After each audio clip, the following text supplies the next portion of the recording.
Good morning, everybody. Thank you for joining us for today's webinar, Powering America's Future, Innovation, Policy, and the Path to Global Leadership. I'm Brad Townsend, Vice President for Policy and Outreach at the Center for Climate and Energy Solutions, also known as C2ES. For those of you unfamiliar with us, C2ES is an independent, nonpartisan, nonprofit organization working to accelerate the transition to a thriving, just, and resilient net zero economy. Today's webinar is all about innovation. America's global economic leadership has been built on the work of innovators and the ecosystem that has supported them across a range of high-impact industries, including energy, transportation, and information technology, to name a few. In the midst of a transformation of the global economy, recent breakthroughs in energy storage, aviation, hydrogen production, and carbon management offer exciting opportunities to build on that legacy. These innovations have the potential to contribute to the supply of reliable, affordable, and clean energy that we need to power our economy, while also creating well-paying jobs, supporting the onshoring of manufacturing and their associated supply chains, as well as reducing pollution and emissions, of course. And so innovation can continue to power American prosperity if we're able to put our best foot forward in today's global competition for clean energy technologies. To do that, we'll need to create the market and policy conditions that will help emerging technologies successfully and rapidly navigate the innovation process and scale deployment in domestic and global markets alike. Over the past 2 years, C2ES has convened more than 260 stakeholders representing startups, financiers, Fortune 500 companies, utilities, and subject matter experts to identify the market and policy solutions needed to accelerate the commercialization of long-duration energy storage, or LDES, sustainable aviation fuel, or SAF, engineered carbon removal, also known as ECR, and clean hydrogen. Last fall, we published an inaugural set of policy recommendations for each of these working groups. Built on insights from across the entire value chain for these nascent technologies, these recommendations reflect a practical, on-the-ground perspective about the most effective policies that can help de-risk technologies, unlock private sector investment, and disentangle kinks in the innovation process. Today, we're excited to introduce you to 4 of the innovative companies we've been partnering with in the technology working groups. But before we dive into the panel, I want to briefly cover a couple of housekeeping items and help set the stage by sharing a little bit more about the legacy of U.S. innovation policy and the challenges and opportunities ahead. Quickly, we are recording this webinar, and so that recording will be made available on our YouTube page within 24 hours. Secondly, the format of today's webinar will be a few brief remarks, followed by a panel discussion, after which point we'll leave some time for attendees to ask questions of the panelists. And we're going to ask you to please submit those questions using the Q&A function in Zoom. And we'll do our best to curate those and get through as many as we can. So with that, just to sort of step back a moment, innovation policy has long played a pivotal role in shaping the pace, direction, and growth of the U.S. economy. Government-backed initiatives have been instrumental in fostering the development and de-risking of domestic technological advancements in energy, transportation, healthcare, defense, and advanced computing, as well as many others. The sustained commitment to innovation since World War II has been a key driver in making the United States the largest, most innovative, and successful economy in the world. If we look back in history, we can find many examples where federal policies and programs have enabled the progression of technologies through the innovation process and helped to correct for market failures that were preventing commercialization. This includes everything from national lab research, as well as federally funded research at universities, pilots and demonstration projects that help bring ideas from the lab to prototype, and then from prototype to large scale, commercial validation. It's also included targeted incentives and public-private partnerships that help further mobilize the private sector and associated investments. Time and time again, innovation policy has enabled productive modes of learning by doing and proven itself to be an effective tool in de-risking technologies and unlocking private capital. So for those of us who are old enough to remember, and for those who are not, we go back in time to the 1970s. The world was facing an energy crisis that was really unprecedented. And so petroleum shortages, soaring prices, all created an environment of great uncertainty and energy security. Now, it was around this time that the Department of Energy, in partnership with multiple private sector partners, developed a series of innovations that changed the trajectory of the US energy landscape. These included a microseismic imaging technique developed by Sandia National Laboratories, the development and maturation of horizontal drilling in partnership with George Mitchell and the Gas Research Institute, along with diamond-studded drill bits developed with General Electric, all served as the technological foundation of the shale gas revolution that has increased domestic energy supplies, driven down costs, and led to the displacement of coal in the power sector, which has been a significant driver of emission reductions in the United States. But it wasn't just R&D that helped deploy this technology. Federal funding for the Gas Research Institute helped support Mitchell Energy's first horizontal well in 1991, demonstrating the technology, which was also supported by the Section 29 tax credit for non-conventional fuels that was in place from 1980 to 2000. Now, federal support across the entire innovation process played a critical role in identifying and removing barriers to scaling the shale gas industry in the United States. Another example is the Energy Policy Act of 2005, which created tax credits for energy efficiency, fuel cells, and several forms of solar technologies. These policies proved to be a significant catalyst in these sectors, particularly the solar industry. And these incentives, along with other supports, including the Title 17 Clean Energy Financing Program, administered by DOE's Loan Program Office, have led to hundreds of thousands of new jobs and billions of dollars of investments that have led the growth of the solar industry by 200 times over the 20 years since that was enacted.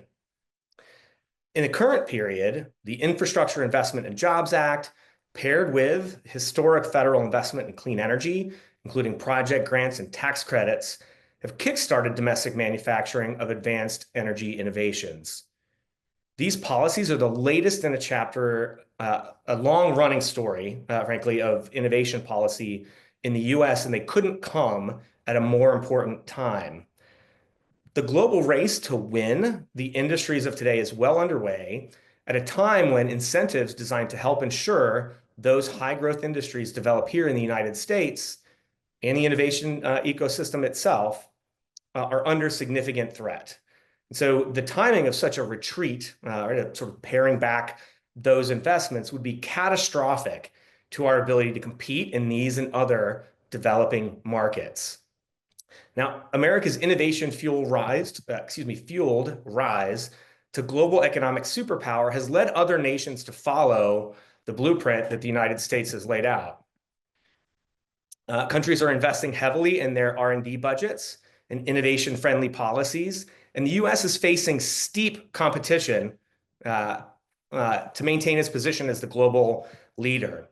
In particular, China is quickly closing the gap with the United States. In 2000, the United States made up 50% of the entire world's gross domestic expenditures on R&D, and China made up only 6%. This is 25 years ago. In the years since, the US's share has fallen annually, with the most recent data in 2021 showing a plateau at 37%. By contrast, China's investment has grown steadily year over year and reached 31% by 2021. Now, the business case for where to locate projects and manufacturing facilities in these new and growing sectors is driven largely by the existence of favorable market, regulatory, and policy environments. Businesses, investors, and talent will flock to the country with the best opportunity for success, and the risk of innovation drain is real. Now, the United States has spent decades building an innovation ecosystem unrivaled across the globe.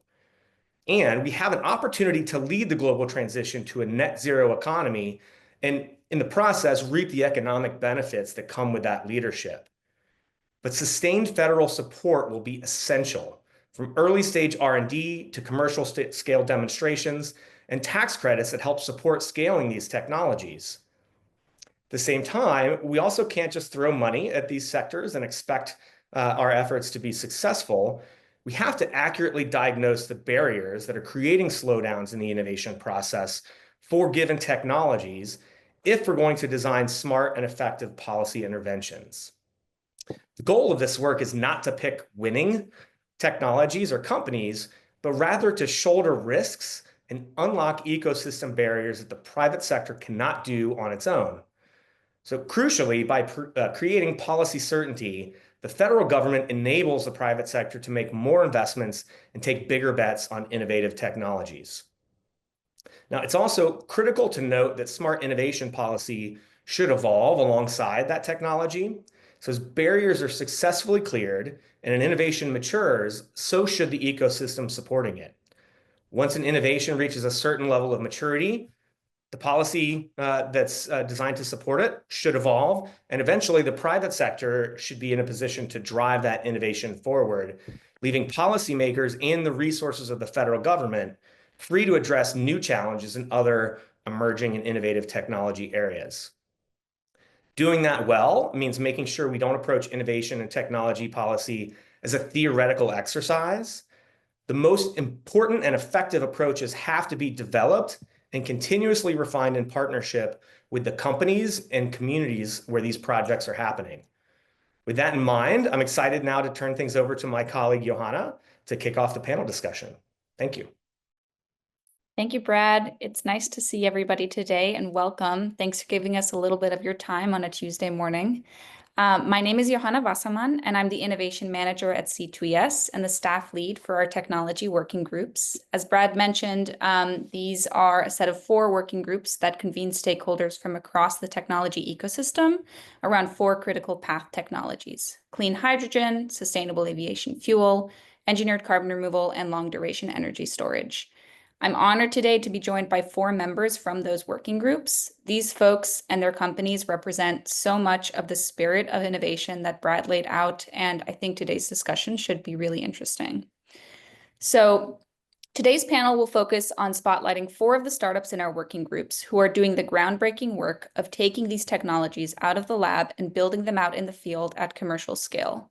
For those attendees who may be unfamiliar with these technology areas, I'll offer a brief description of each before introducing our panelists, and you can also learn plenty on our website.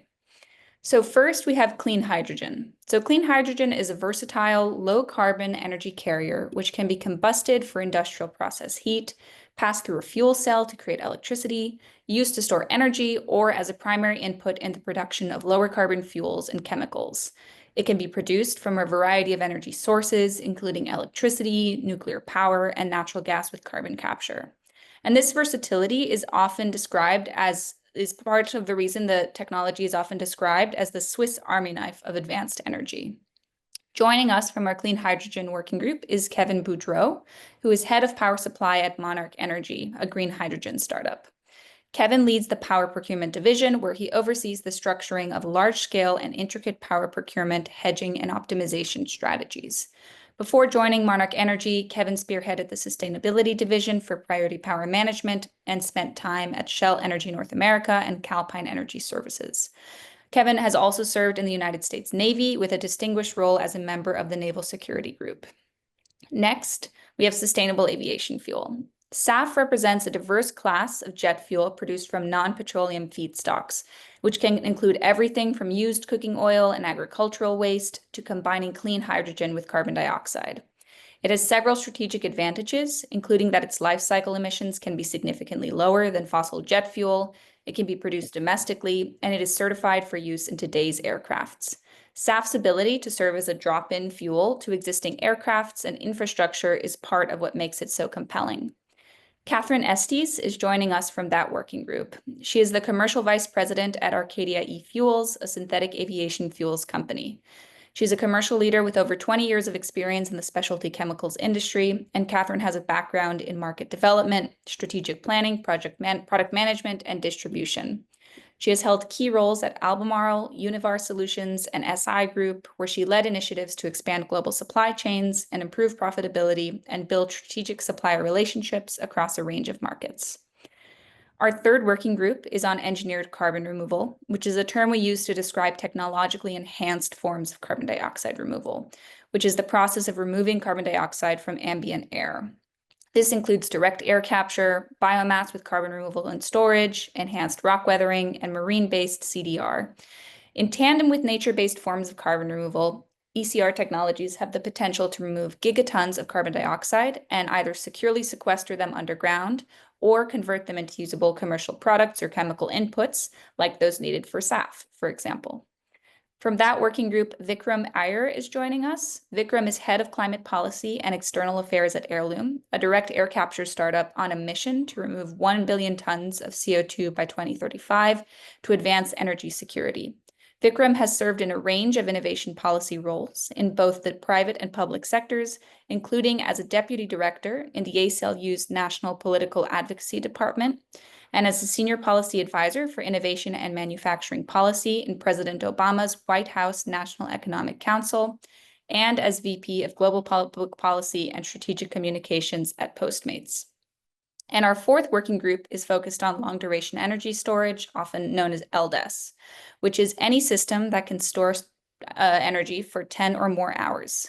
It is a diverse technology class with a range of potential system forms, including electrochemical, mechanical, chemical, and thermal energy storage.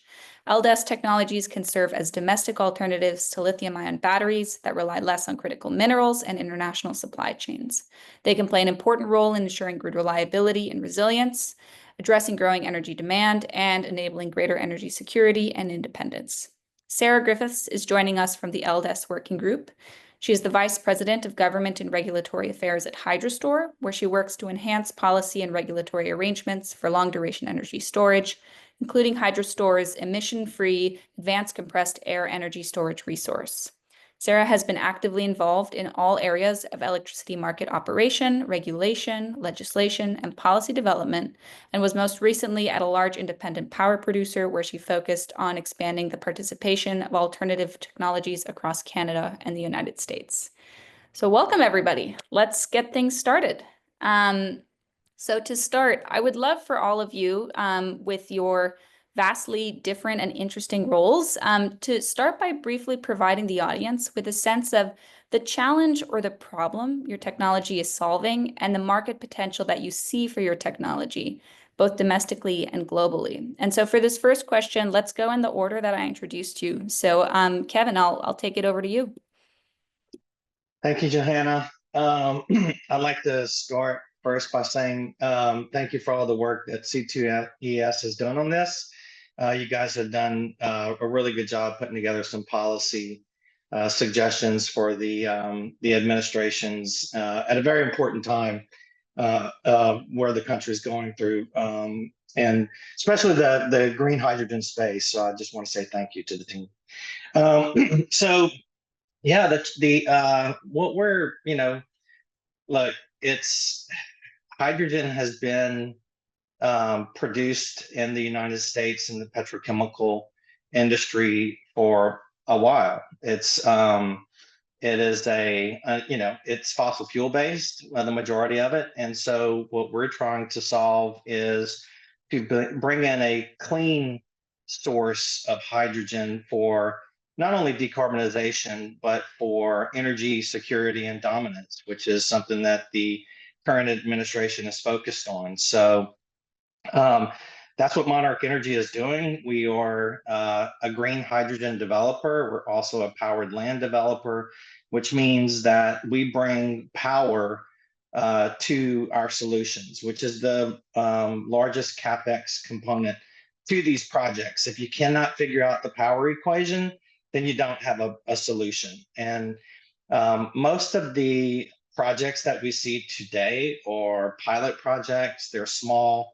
What we're doing is trying to bring the clean hydrogen space to scale, which means these projects are going to be at 100 megawatts and above in capacity, producing hundreds of tons of hydrogen per day. So really trying to scale the technology across.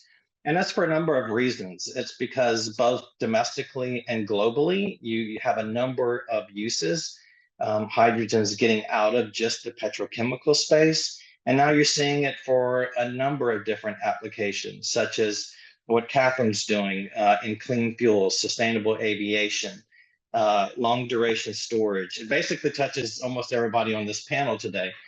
As you stated, it's an energy carrier. That's what we focus on.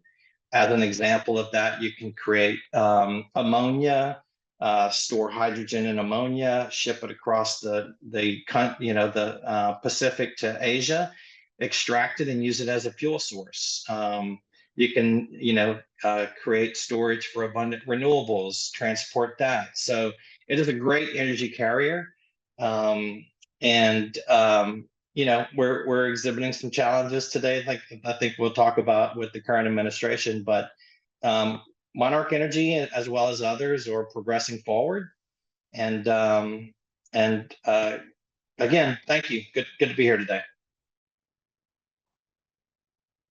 Great to have you, Kevin. Thank you for that introduction. All right, Catherine, I'm passing it to you. Good morning. It's nice to be with you all today, and appreciate the time for those that's joining.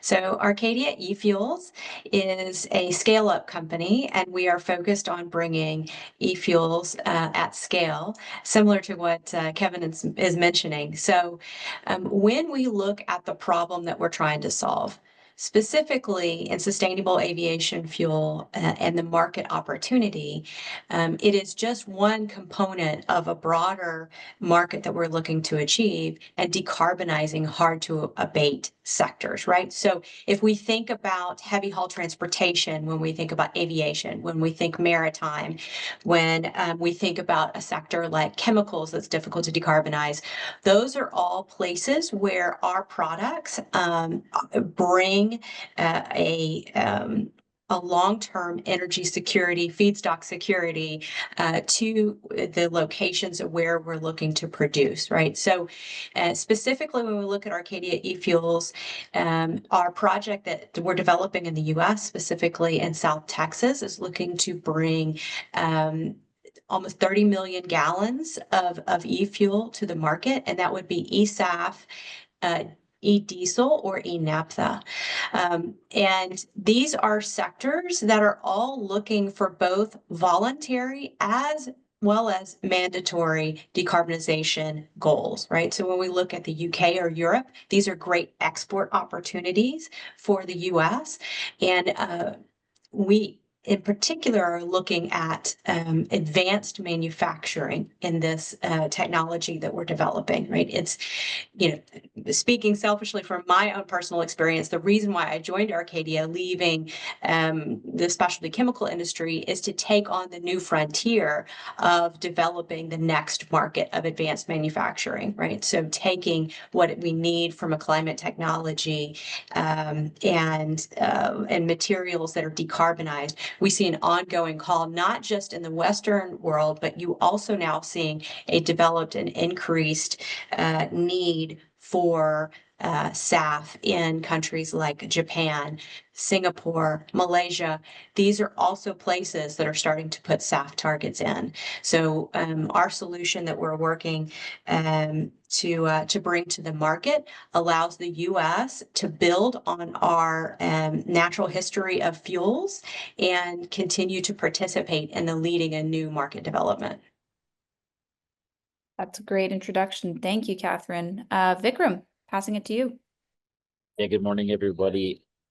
Heirloom is founded on this basic premise that the United States really must maintain global energy leadership right now while reducing emissions in a way that strengthens, not weakens, our economy. It is a false choice to suggest that we can only invest in new energy sources or increasing the abundance of those energy sources and emissions management. We believe we can do both, and we believe that the race globally is on to do both, and America must find a way to lead.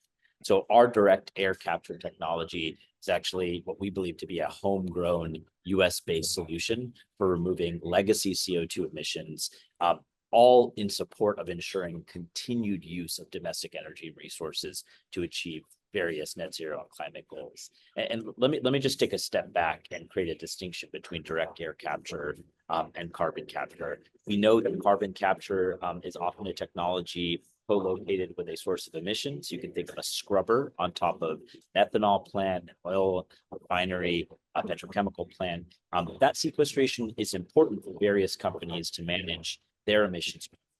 But what we can do with direct air capture is quite unique, and it's based off of a novel, patented American breakthrough that allows us to actually use the rock limestone. Limestone is not a very sexy topic. It's kind of earth abundant. 4% of the earth is covered in limestone. It's a chalk, it's a toothpaste. That limestone, through Heirloom's patented approach, we can heat it up and turn it into a sponge. And instead of having to put that limestone or DAC facility next to an emission source, we can actually put it anywhere. Which is why Heirloom has been able to put it both on the West Coast, where I am today, and also plan investments in the Gulf Coast in Northwest Louisiana.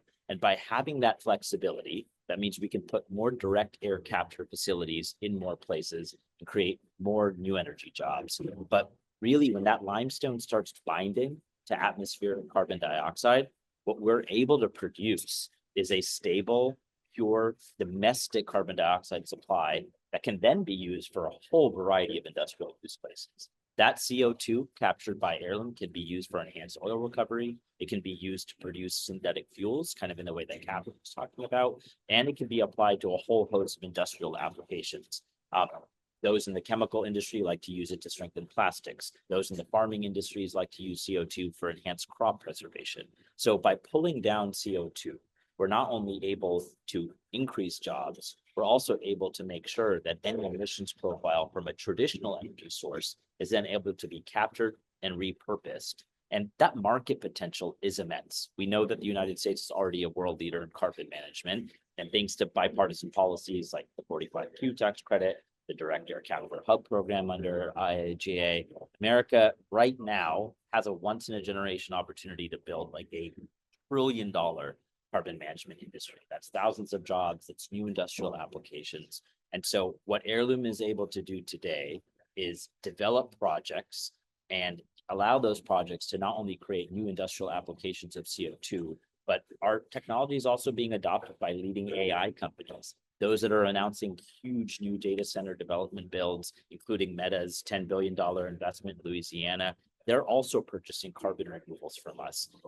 Louisiana, Catherine spoke about exports. LNG is a massive export for Louisiana, and they're exporting to countries in Europe that have carbon intensity requirements. So being able to blunt the overall emissions profile matters for Louisiana to continue to lead. So direct air capture is really a solution that creates America on its front foot, or pushes America to be on its front foot. It reinforces U.S. leadership in energy innovation, and it rejects this false choice that we can only choose between carbon emissions management and investing in an all of the above strategy. At Heirloom, we think we can do both, and we think that America ought to be the one to lead in doing both, so we don't cede that ground to competitors in the 21st century.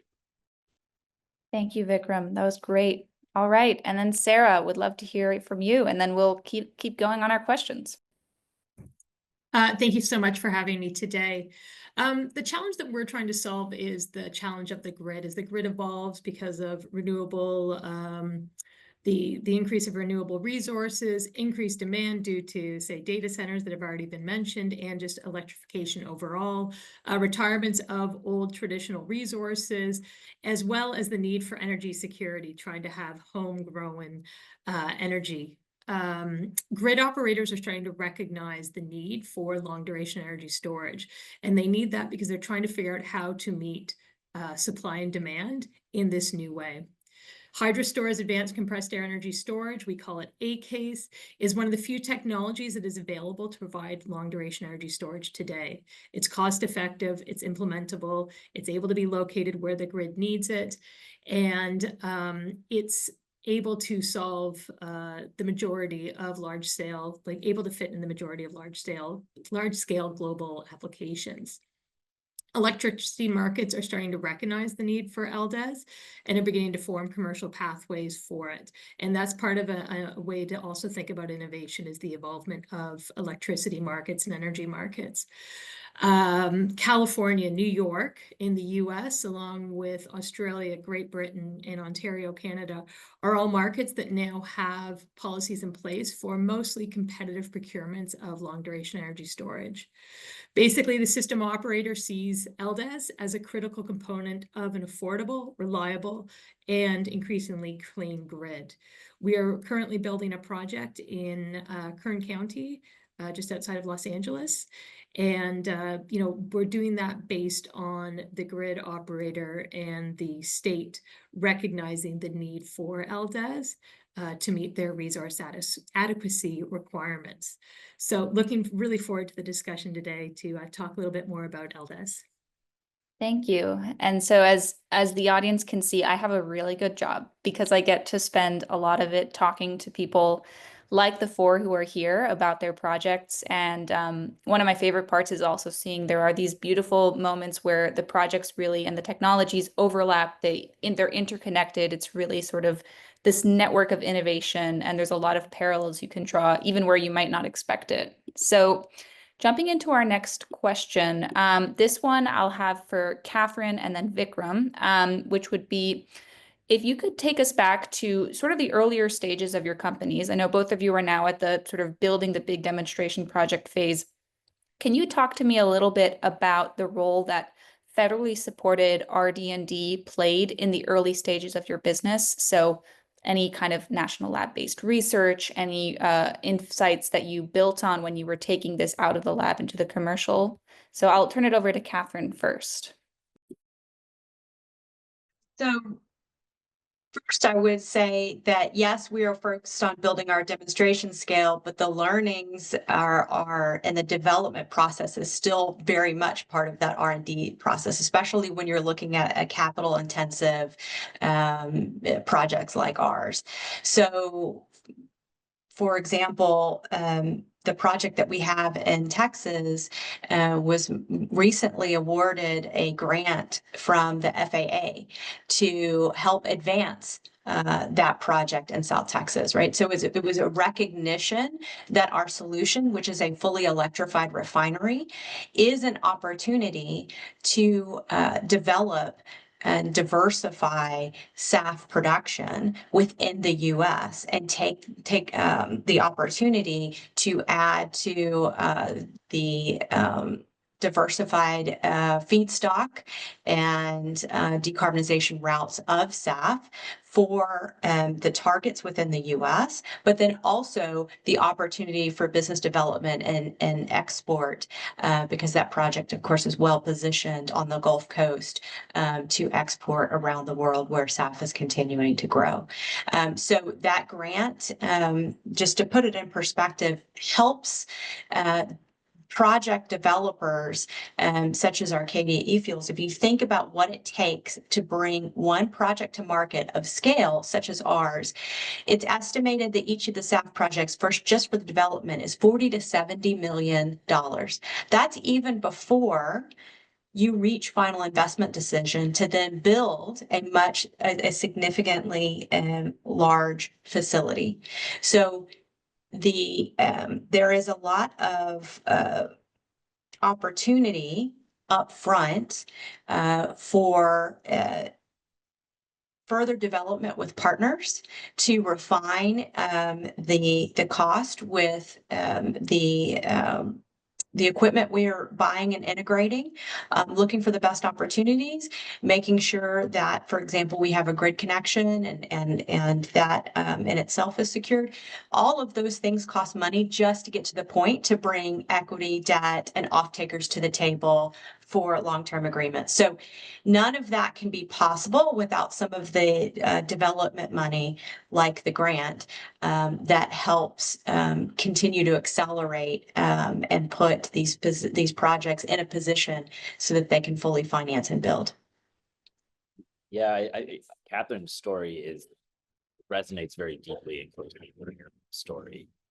in part because our ability to have built a first of a kind facility on the West Coast and then expand that, as I mentioned earlier, to the Gulf Coast to Northwest Louisiana, is based off of de-risking that initial technology. And we have done that. We have a facility up and running that is pulling down a capture capacity of about 1,000 tons of CO2 per year. And that platform can be rapidly deployed and scaled up if we do have a little bit of upfront capital from Uncle Sam. In part, I mentioned this earlier, but 45Q, the tax credit, which benefits not just the direct air capture industry, but also carbon management broadly, utilization of that CO2 and EOR applications of that CO2. That 45Q tax credit has been hugely instrumental to shore up venture capital coming in and helping Heirloom get going. Additionally, infrastructure funding, about $3.5 billion, was allocated by Congress, much to the incredible leadership of folks like Senator Cassidy in Louisiana, who noted that if we can get a little bit of capital to apply towards our CapEx in the early stages, then we can really take off to the races. And I want to be clear here, because what Catherine lays out in terms of sustainable aviation fuels is a great example of how startup cash from the US government can go a long way in unlocking follow-on private investment. I think all too often we think that if you're too new, you're too CapEx intensive, then maybe you're overly reliant on government subsidies. But we just know that's not true. America has always led with breakthrough innovation, whether it's defense applications, energy applications, by America being a leader of government enablement with private sector leadership. And that's what we're seeing on display on this panel today. Let me give you a very crisp example, and I'll stop rambling. Very caffeinated because it's early on the West Coast. But we just inked a strategic partnership with United Airlines. This is sort of consistent with Catherine's frame on sustainable aviation fuels. We know aviation is an incredibly hard to decarbonize sector, but we also know that through different kind of international frameworks that Catherine spoke to, that we need to both invest in emissions reduction and carbon removal. So for direct air capture, by capturing CO2, combining it with green hydrogen, we've been able to produce sustainable aviation fuels that United Airlines wants to use. At the same time, we know that direct air capture is essential for removing any residual emissions that might remain even after companies like United apply or adopt sustainable. So the demand for DAC grows exponentially because we need to meet both of those needs. But our only ability to ink that deal, about a $10 million deal with United Airlines, came from the guarantee from the federal government that we were building a facility in Northwest Louisiana, much bigger than what we did in California. That's the kind of confidence that gives a signal to United Airlines to get the business with us and scale additional partnerships. And we're seeing a lot of that in our customer funnel. So I think a little bit of upfront capital, kind of like the US government playing angel investor, goes a long way to unlock millions and millions of dollars of contracted offtake. And that's what Heirloom is experiencing right now. And we really hope that those investments are protected so we can see that continuing to go forward, so those jobs take root here instead of overseas. Yeah, definitely. And thank you, Vikram. I'll send you your $5 afterwards, since you perfectly teed up our next question. Vikram mentioned it already. Something we talk about a lot in our working groups is the concept of government-enabled private sector-led innovation. And as he mentioned, a huge part of that is essentially having the federal government contribute to de-risking efforts, which can really range from more technical scientific risks through to financial and market risk.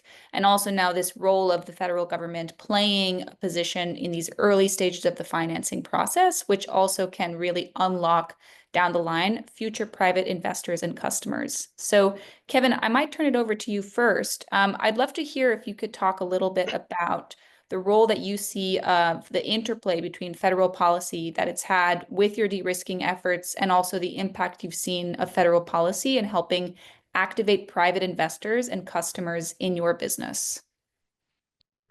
Yeah, sure. I'll just go back and highlight what Vikram said. I think it's super important. Probably one of the most important things said here today is that all of our industries in the United States have been started with incentives from the federal government.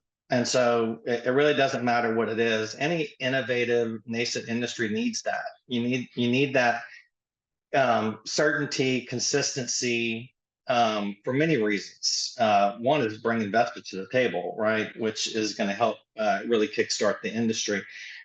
I think the flip side of that, one of the problems is uncertainty, right? And we've certainly seen our share of that. And so I think, if we step back in time when the federal government was looking at how to kickstart this entire industry, they started with the Infrastructure Act and the hydrogen hub money. And that was a really great thing. It was billions of dollars.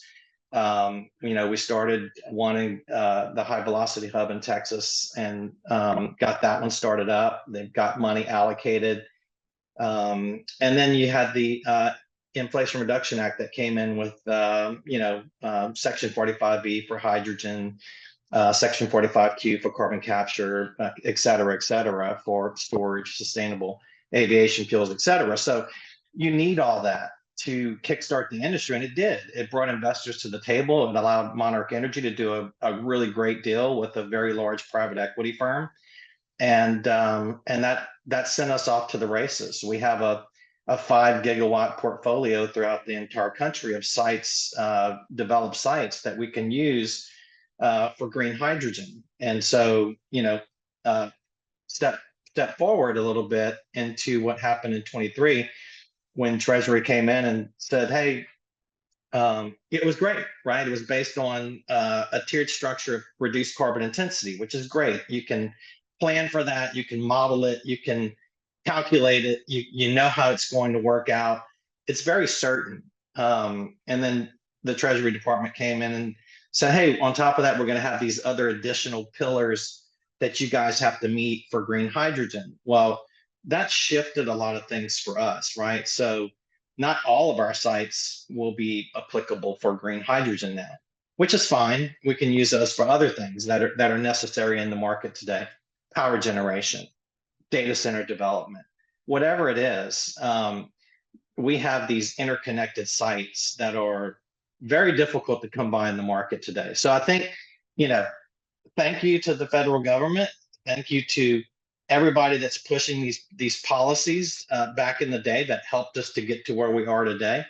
But we have to look forward. We have to find a way to work with the current administration. We have to find a way to keep this market going. That's what Monarch's focused on today.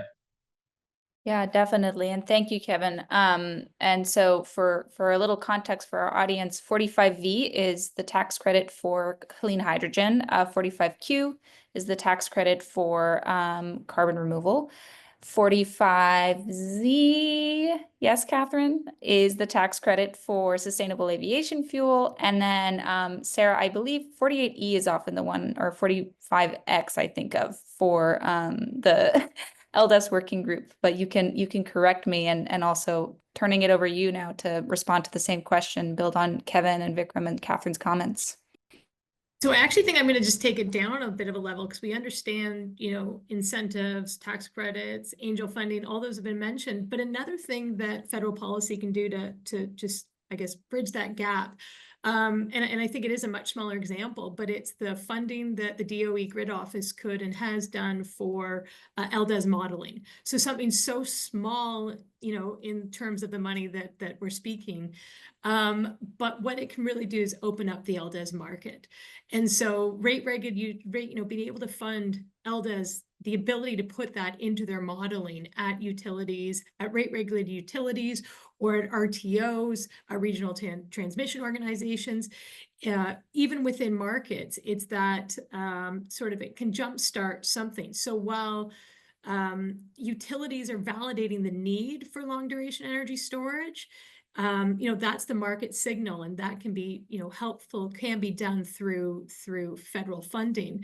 And as that's happening, businesses are innovating, because we can, once you've got your demonstration project, you're able to, that you can, do what you're going to say you're going to do. You've got your performance levels all verified.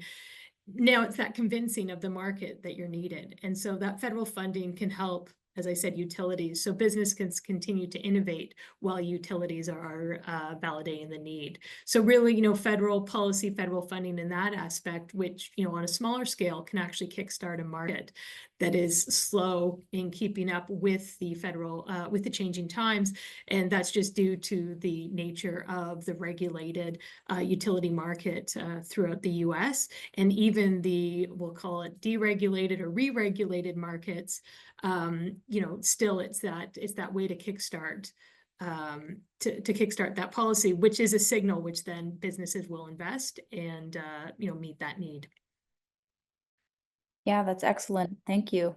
We have about 15 minutes left. This has really flown by and it's just been so interesting. So I'm going to skip a question and go down to a nice meaty one that I'm very interested in your answers, which is, what's one thing you wish policymakers knew about your technology or a misconception that you would want to change? And I'll start with Catherine on this one. Oh, to go first on this. So I think one of the things that is in the broader conversation around a technology like ours is to the table is that it is as if it is in competition with existing fossil solutions. And it is actually a complement to existing fossil solutions, right? So the case has already been made, multiple reports over by international organizations that decarbonized fuel needs to happen. And while the pacing may vary versus targets, it is a market that has been created and will continue to grow. And it will continue to need fossil fuels, of course, for part of that sector as well. We are looking to at least keep the CO2 abatement levels in the long term or short term, even if not, bring the levels down. The World Bank estimates that the global clean tech market is 23 trillion by 2030, right? And so we're advocating that a solution like ours is a part of that global clean tech advanced manufacturing that should be based in the US, and that we continue to participate in that the energy market with a higher value solution, such as decarbonizing materials. So I think that's the bigger piece of it that that I see in the broader conversation is they're often looking like they're in conflict, and they're absolutely not. They're working in a complementary way. Yeah, definitely. And we've talked quite a bit about that in the SAF working group. It's one of the coolest things about SAF is you can make it so many different ways, but then it's also it represents such a broader network of inputs and producers than one might think on the outset. Kevin, same question to you. Yeah, sure. Boy, there's so many. I think to really distill it down, it's dollars. The current administration is really focused on bringing investment dollars into the United States. The clean hydrogen industry does that. You've got a lot of collaboration that's happening right now. A lot of the hubs have done this. I know the High Velocity Hub has done this, bringing a lot of the other countries into the United States, such as Japan, Germany, others, about investment into the clean hydrogen space. And so there's a lot of dollars on the table here, and what we need is certainty. And if we can provide that, I think that's going to bring a lot of investment dollars into the United States. Right now, it's very uncertain, and you're seeing a lot of that money go to other countries, such as South America, Europe, et cetera. So I think it's super important that we find a way to collaborate and create some certainty and bring those dollars here to America. I think that's most important. And just to understand, you mentioned it in the beginning, Johanna, just the energy carrier, the different things, the Swiss Army knife, if you will, of the clean hydrogen space. It can do so much. And even to the point of we're thinking of power generation in the future. GE, Siemens, many manufacturers are creating hydrogen specific turbines that right now can utilize 25% hydrogen, but going to 100%. And I think that's important. It's another source for power generation in the country, which we desperately are going to need with all this new load growth. So, and then as far as the misconceptions, a lot of people, look at hydrogen as a hazardous substance, and it's not as hazardous as people think it is. And I think we just need more education around some of that. But that's it for me. No, definitely. That resonates a lot. The fact that there's also there's an incredible amount of momentum in the system right now in terms of how many private sector investments we've already seen flow in. And so it's like also trying to think about how we can continue to preserve that and build on that. Vikram, over to you. Yeah, I think the biggest challenge that we see in direct air capture, the biggest conception, I should say, is that it's too expensive to scale. I want to just be very clear. Direct air capture projects pencil. They're very commercially viable. And the truth is the cost curves are already falling. And I think they'll only continue to fall if we sustain smart policy and investment. We've already seen from our sort of pilot phase facilities to our first of a kind commercial facility to our next plant facility, massive declines as we've had increases in efficiency and CapEx, as we've seen the benefit of certain federal policy interventions. And I think just like fracking or solar or batteries, direct air capture will continue to become cheaper and cheaper and more efficient through scale. And I think that's exactly how American ingenuity has always led the way. With a little bit of federal support, US has led energy revolutions before, and direct air capture, just like my peers today and their industries, can really be a success story. Creating that massive scale, though, requires a little bit of kind of scaffolding, both for traditional and emerging energy sectors. So continuing that will be key. But I think you're going to see direct air capture sell tons of removals at $150, $200 a ton, and just by 2030, and that's just a couple of years away. So we're working through it. But if you've got those misconceptions and I can help clarify anything about that, I would love to tap. Yeah, thanks, Vikram. Definitely agree. It's exciting. I think people didn't really know about DAC, that people didn't really know about a lot of your technologies, 10 years ago, but really the pace of your innovation is so fast. And these are real projects that have steel in the ground, that are making money, that are employing people, that have robust supply chains. And so also, right, these are not just in the lab anymore. These really exist in the real world. Sarah. Yeah, I think that's, what I want to focus on is the local impact of long duration energy storage, and especially our technology, advanced compressed air energy storage. We're building a cavern.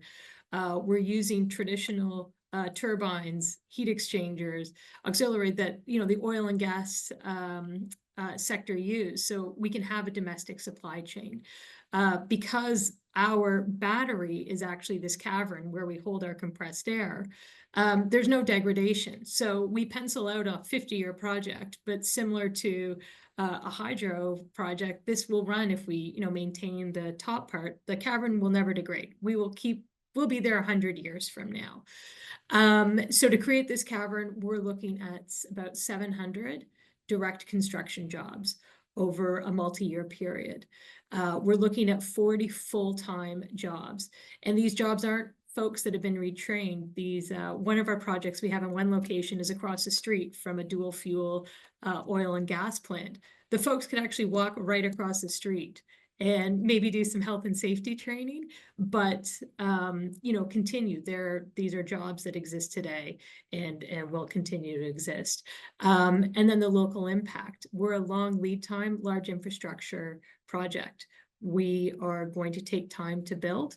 And, we estimate it's about a $1.4 billion local economic impact. And so, this is job creation. This is domestic supply chain. These are all the messages that I think, the country wants to hear now. And a lot of the LDES projects, not just a compressed air one, are similar in that nature. Yeah, absolutely.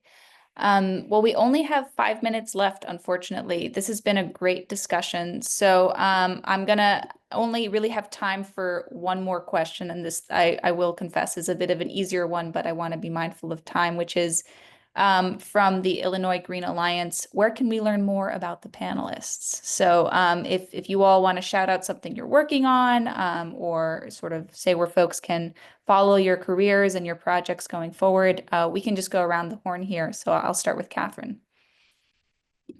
So we always point people to, if you want to follow out the latest of what's going on with us, to our LinkedIn, Arcadia eFuels, and in person we'll have our group together at an upcoming Sustainable Aviation Fuels Congress meeting in Amsterdam. It's probably the next place that we'll be. So welcome to join us there. And then, of course, we'll continue to participate in virtual panels such as this, as well as other in-person coming up in the US over the summer. So please follow along. Thanks, Catherine. Kevin? Yeah, I'm going to Amsterdam with Catherine. Same thing. All the sources. LinkedIn's always a good site to check things out. Our website, monarchenergy.com, and yeah, we're at a lot of the conferences, on a lot of the panels out there. So feel free to reach out directly through LinkedIn for any additional questions that you may have. Thank you. Vikram? Yeah, I'll copy Catherine's homework here. LinkedIn, you can find Heirloom Carbon on LinkedIn, or you can reach out to me if you'd like. It's just my first name, Vikram, at heirloomcarbon.com. Thanks, Vikram. And Sarah? Same. LinkedIn has become such a great tool. But we're speaking at probably 20 different events globally over the next few months. So that's all available. And I do know we're going to be doing a session on our technology and on LDES at American Clean Power. So if you happen to be at the ACP conference, keep a lookout for my colleagues. And always feel free just to reach out to me. Yeah, our LDES, or all of our working groups, a good chunk of the folks that we now have as really amazing participants are folks that I cold emailed and reached out to on LinkedIn. So they are very kind, open people who are always open to taking questions and having a chat. So thank you all so much for taking the time.